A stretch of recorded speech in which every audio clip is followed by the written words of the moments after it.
Hello and welcome to Valhalla's Workbench. I recently gave a presentation on how to forage for blacksmithing supplies and tools. I figured it would be best to put that information inside a tutorial. I hope you enjoy it.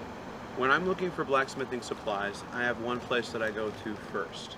I go to my local scrapyard. Locally, my scrapyard can order steel of almost any grade that I want as long as I'm willing to pay the price for it. I can also go through the yard and find different materials. I found 5160 spring steel. I found 4140.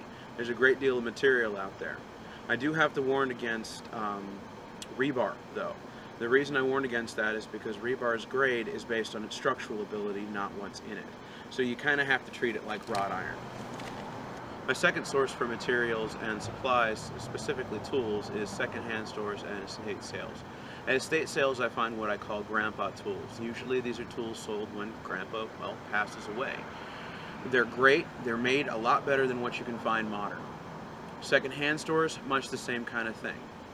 Other than that, you can go online. There's certain sites I've been to, and I know a lot of other people go to. There's Pi Tools, and there is Centaur Forge. They're a great supply.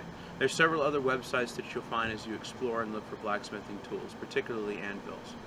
If you're going to a scrapyard looking for tools, you can find grandpa tools. I've found sledgehammers and I have found pieces of rail that I've used for anvils. They're a really great source for tools and materials. Beyond scrapyards, secondhand stores, and other sources of tools and materials, there is one resource that many blacksmiths know about, even use, but you don't even think about. It's other blacksmiths. When you're looking for suppliers or you're looking for supplies, another blacksmith is going to be a great source of both information and materials.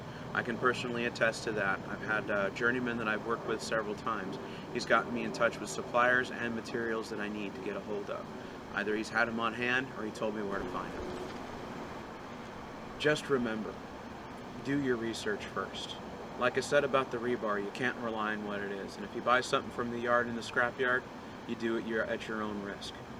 If you need something specific, make sure that what you're buying is what you need. I've purchased materials thinking I was getting one thing and ended up with something completely different. If you have to have one specific type of steel or other material for a project, don't be afraid to buy it new, because at least you know what it is. I hope you enjoyed this tutorial and keep these old crafts alive. Thank you.